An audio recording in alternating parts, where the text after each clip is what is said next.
Hello, hello, hello, and welcome to the review and recap of Real Housewives of Beverly Hills by Indigo Sage. Okay, this is episode 17, episode 17, season 12, The Girl with the Diamond Earrings. Okay, welcome everyone.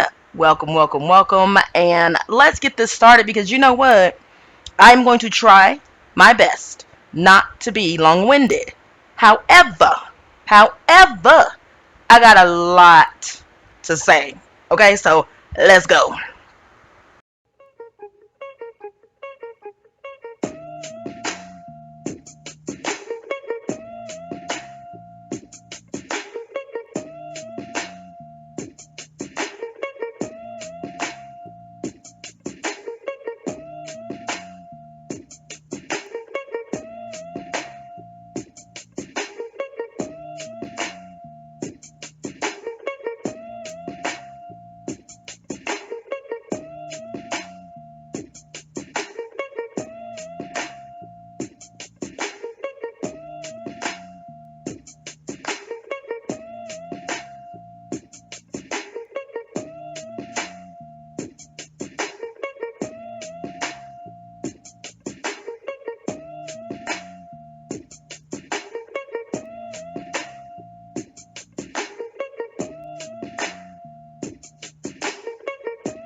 All right, so it opens up. The ladies are, of course, still in Aspen. And it opens up with coffee and breakfast at the main house, which is Kyle's. Erica arrives and says she's not going skiing because she has had 3 knee surgeries and she's not having a fourth. And actually, when I say Erica arrives, I don't mean she just got there. I mean, like, arrives to the breakfast area. Kyle brings up Sutton and says one on one, she's great. She talks well, but when she gets in a group, she doesn't have words. Erica agrees, and that is similar to what I said last week in the recap that Sutton and anyone else, okay, in that circle of mean girls being mean would become flustered. Cut to Cherie and Sutton and Garcelle going to pick up Erica to go snowmobiling. Sutton calls Erica a non-friend. Okay, this is before this is when they're on their way to pick up Erica. Cherie says to Sutton, try not to see her like that. Instead, go in with a I want to have fun attitude. I feel like Sutton can do both of those things at the same time. Okay? Okay. Now, she better be glad that she just called her a non-friend instead of a non-effing factor. Okay, like Evelyn did, and then Tammy smacked the mess out of her on Love and Basketball. That wouldn't have been nice at all. Anyway, they pick up Erica, and the rest of the ride appears to be silent. Okay, you could cut the tension with a knife, but at least there's no arguing. So I'm glad to get a break from the arguing. Okay, now as we all know during this episode, that's not gonna last long. But let's move on.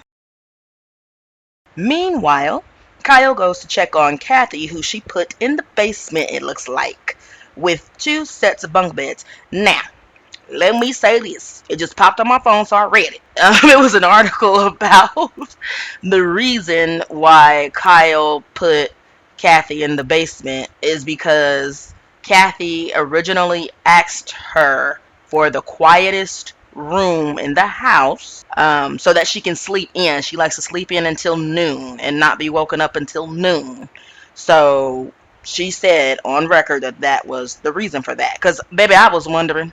I don't know about y'all, but I know I was. Now, Kyle tells Kathy that Dorit went to stay with Diana at midnight because she felt uncomfortable at the house and it was triggering her memories of being robbed. So Diane invited Dorit to stay in her extra room in her suite. I would like to know exactly what would Dorit have done if she was not invited to stay with Diana. Would she have flew home or gotten her own hotel room? And I want to know, did she put 5 on it with Diana?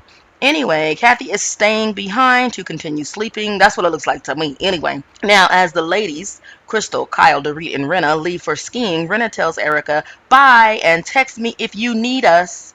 I wonder what exactly does Renna expect to happen between Erica and the other ladies that would warrant a text saying, I need you guys to come here right now and be with me. I just feel like that was so freaking dramatic and slightly annoying to me. Okay?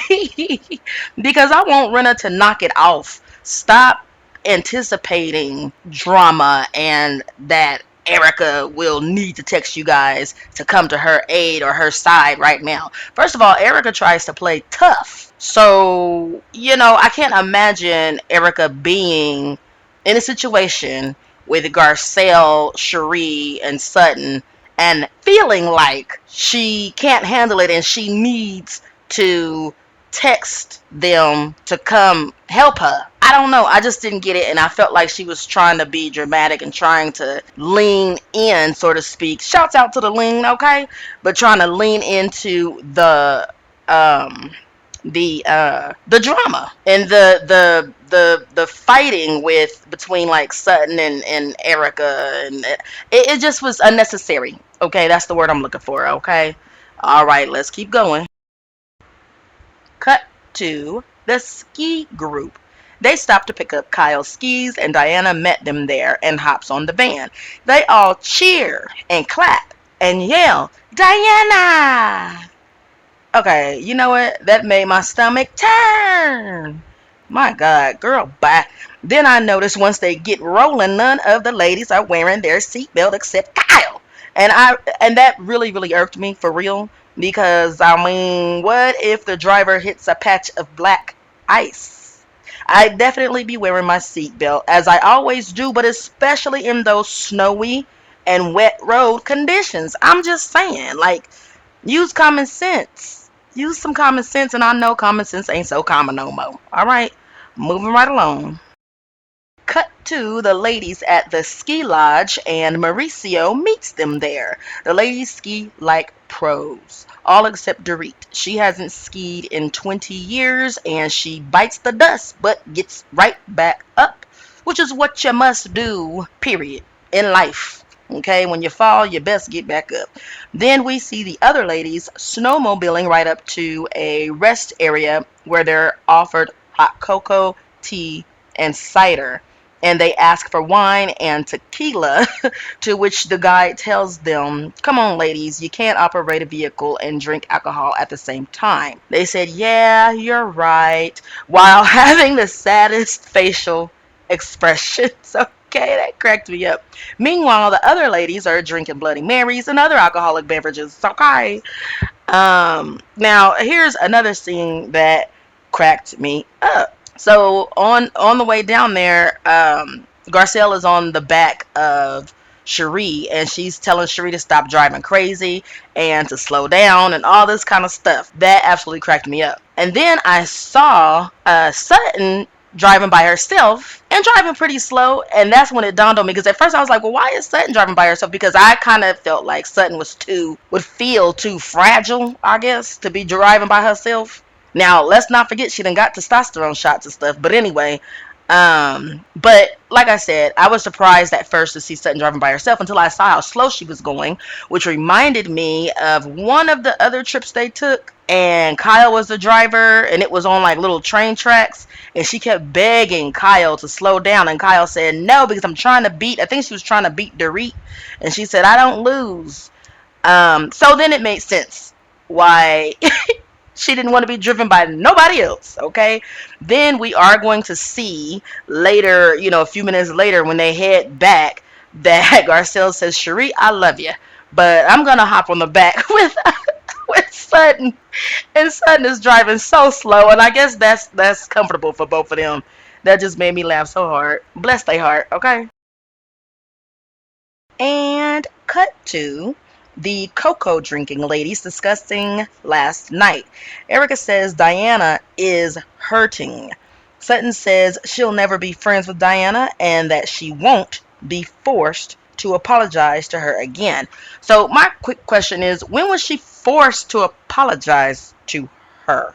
Drop down in the comments and let me know. Erica tells Sutton her apologies come off as inauthentic. In my opinion, I believe some of that inauthenticity is due to the sheer amount of times she's apologized for the same thing. Because when she first originally gives an apology, I do see that it is authentic, and I do believe it's authentic. But as she keeps going on and on and on, and this probably is not just for Sutton, it probably would be how anybody would feel with the same apology over and over for like the same thing, they would feel like it's lacking authenticity, because eventually you just wouldn't do it.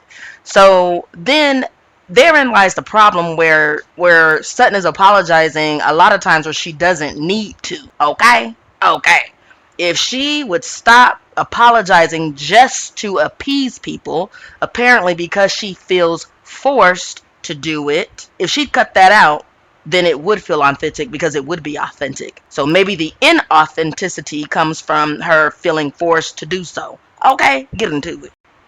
And one more thing, a person should never apologize because they feel forced to do it.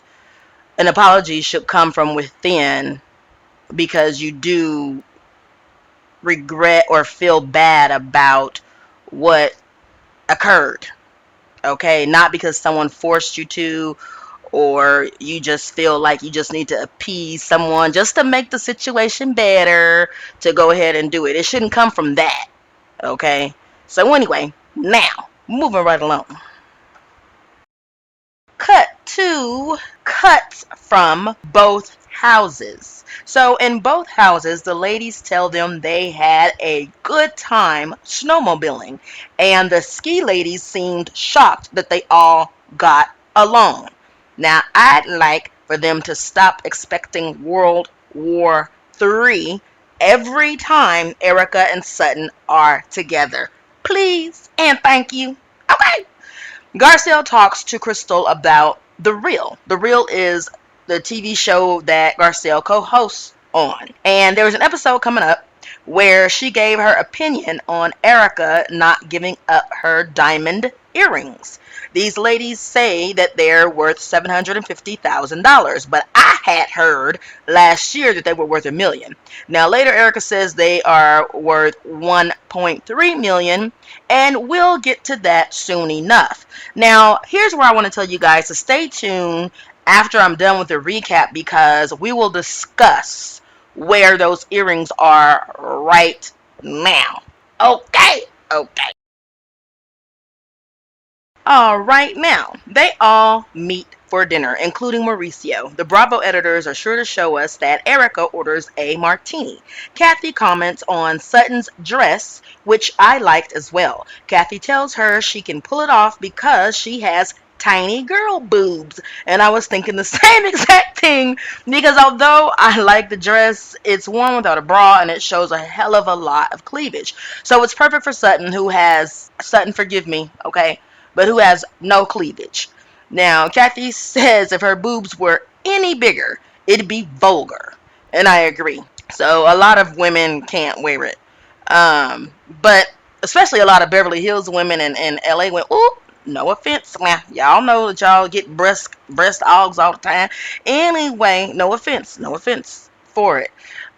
So Erica then asks Kathy, now right after Kathy starts talking about all of the labels and things that she has in storage, Erica asks Kathy if she can go through her storage. But I'm wondering, for why? Does she want handouts, like when she asked Diana for some, or does she want to pay for them, or does she want to borrow and not return them? I'm just confused about her asking to go through Kathy's storage. That is weird to me, and I don't get it. I don't know if this is a part of her acting like she's broke, and so she has to get hand-me-downs. I'm just not for sure what's going on. I'm just not. Anyway, if y'all know what's going on or feel like y'all know why she's asking Diana if she can go through her clothes and asking Kathy now if she can go through her storage, if y'all have a clue on why, drop down in the comments and let me know. Moving right along. All right, now cut to a scene where Garcelle begins to ask Erica at the dinner table about the earring. Now, I'm going to say this. I'm guessing Garcelle brings this up because she's trying to gauge whether or not to tell her about the upcoming episode of her show that she co-hosts on, where she's asked her opinion about it, and probably honestly like, what would you do? You know what I'm saying? And it's funny because later Garcelle ends up saying that Erica brought it up, and I'm like, are you sure? Erica just sitting next to you and just out of nowhere she just brings up the earrings. I don't know, Garcelle, I don't know. But then Garcelle does ask her, does she care whether or not they were stolen? And Erica says she does care whether or not they are stolen, but she wants it all to play out in the court of the law. That part is not hard for me to understand, since she's already in court about them. So I can kind of understand, since she, if she's 100% innocent in all of this, I can understand her wanting to let the judicial system play out. However, as I have said plenty of times before, and actually on my other channel, Indigo Sage Tarot, a while back, I did a tarot reading on Erica and this whole situation. And one of the things I said was, and I still stick by it, I feel like because I believe she even said before that she can't do anything. Basically, her hands are tied or whatever. And I know that doing something does make it seem like, you're guilty. But what I said was, on that episode of Tarot Spills the Tea, in that session, was that she can donate anonymously. There are many ways she can actually donate anonymously to help them and show empathy and compassion. So who knows? But I think after this episode, we do know. Okay. All right. Cut to the ladies going to the rental to hang out. Now, this is after dinner, of course, that same night. Renna brings out edibles for the ladies, but I wonder who all ate some. And later she does make a remark and says, I should have brought that little tin out earlier. And she's talking about the edibles, because she said by now we'd all just be laughing and eating Doritos instead of arguing. And I know that's right. Okay. Now, again, cut to the ladies going to the rental to hang out. Renna brings out edibles for the ladies, but I wonder who all ate some. Surely Renna, Kyle, and Crystal, because they are cracking up at nearly everything, okay, in the beginning, nah. And they're cracking up right now at Kathy talking about the tequila she's endorsing. And quite honestly, there's nothing funny about what she's saying. And Kathy is feeling probably disrespected, okay? The same way that Dr. Damon told Dr. Heavenly that it was disrespectful, that she wouldn't hush, which I do not endorse that. So anyway, I don't even know why I brought that up. But Kathy's sitting up there asking the ladies for their attention because she brought tequila and she thinks all other tequila is trash except this one tequila, which is why her family has endorsed it. And these ladies are cracking up like she's a stand-up comic up there making jokes. And Kyle says, oh God, here we go again. To which Bravo does roll that beautiful Bing footage, as I like to say, okay. And they do show her talking about it 2 times before, so that makes 3 times. But just let her get her little product endorsement on. I mean, she's not doing it in a natural way, but let her do it. Okay, just let her do it. I didn't understand why Kyle was so bothered. I really didn't. And apparently, okay, because like I said, stuff pop up on my phone. And today they have, actually not today, my bad, yesterday, the day after this episode aired, what's her name? Gosh, her daughter, Paris, called her aunt's actions, her Aunt Kyle's actions towards Kathy, unkind. Okay? And they made such a big deal. That was reported everywhere that Paris Hilton calls her aunt unkind. If y'all don't, I don't feel like that had to be reported everywhere, but it was. Unkind, that was a nice way of her. Never mind. All right, because I'm not going to put words in her mouth. That lady just said unkind. Okay? Okay. Cut 2, Garcelle telling the ladies that Erica bought up the earrings. But for some reason, I thought it was Garcelle who brought it up at the dinner. Garcelle says her statement to some of the ladies first, okay, then invites Erica over so that they're not talking about her behind her back.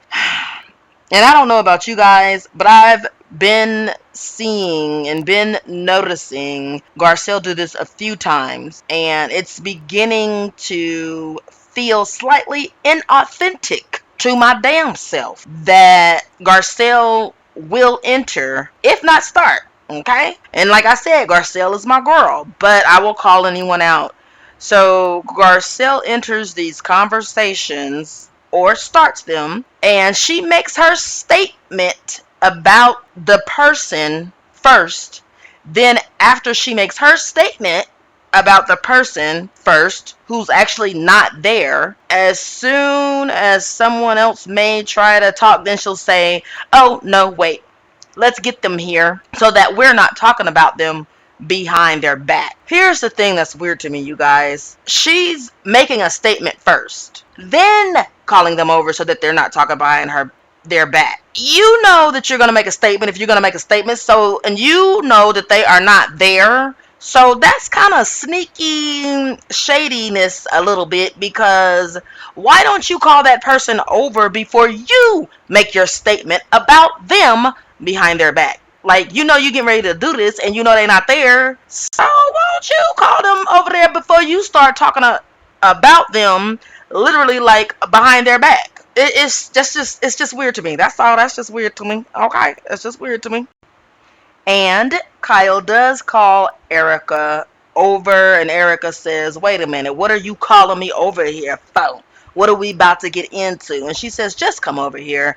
And Diana says, well, once Erica gets over there, she says she doesn't want to call you a bitch behind your back. She wants to say it to your face. Anyway, Erica states, I'm not going to do anything that is not required of me under the law. All right. Now, this is when they get into the nitty gritty of why they called her over. Okay. And that's Erica's response. I'm not going to do anything that is not required of me under the law. And honestly, that sounds rehearsed to me. Crystal retorts, is there something that you want to do outside of the law? Erica replies firmly, okay, very firm response, absolutely not.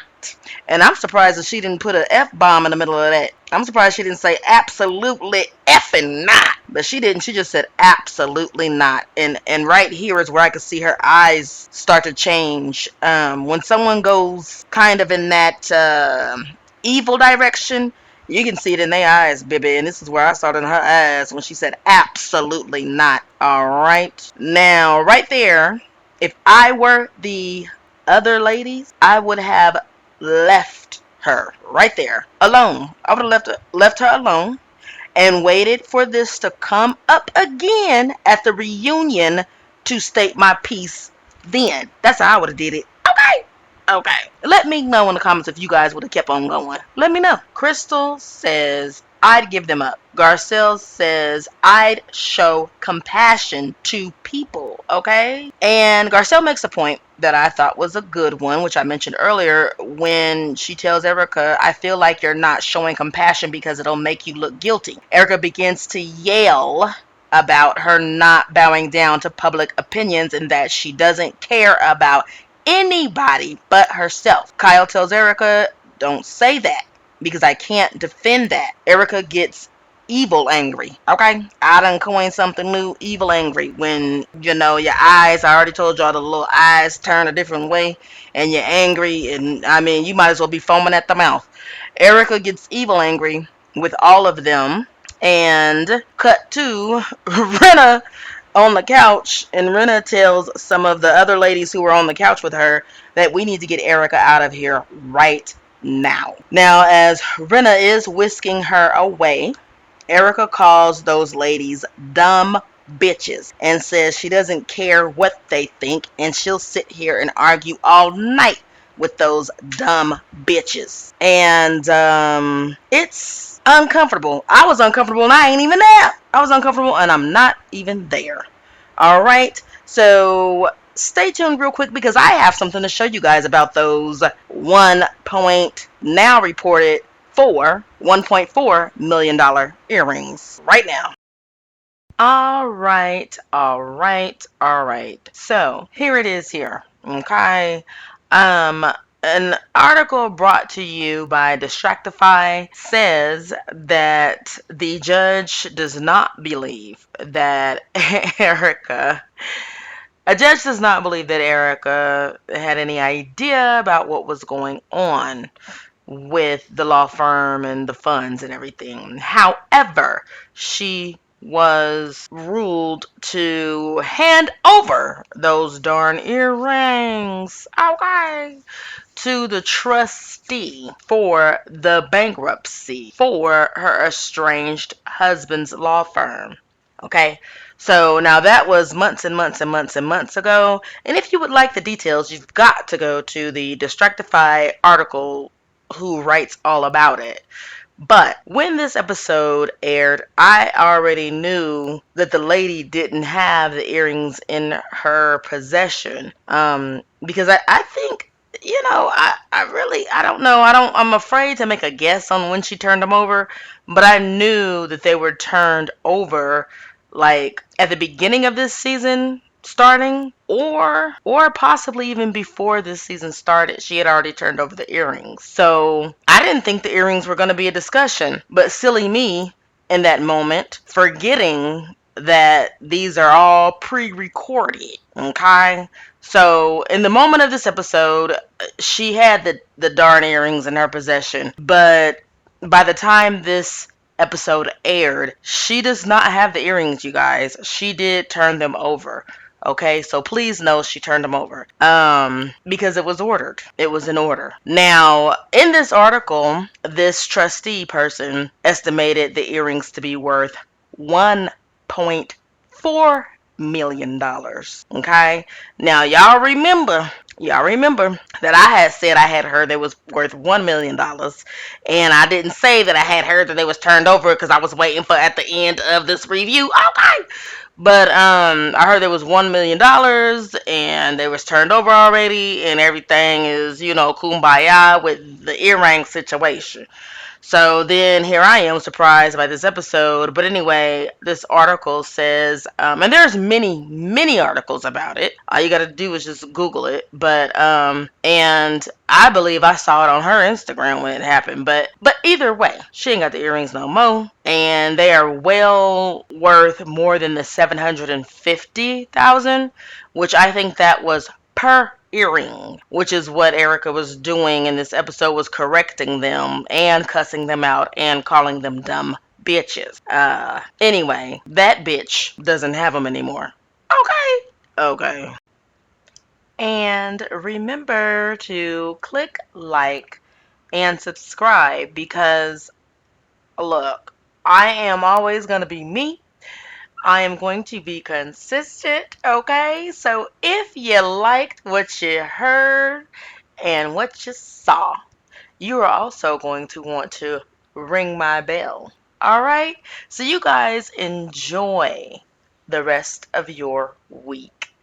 Bye.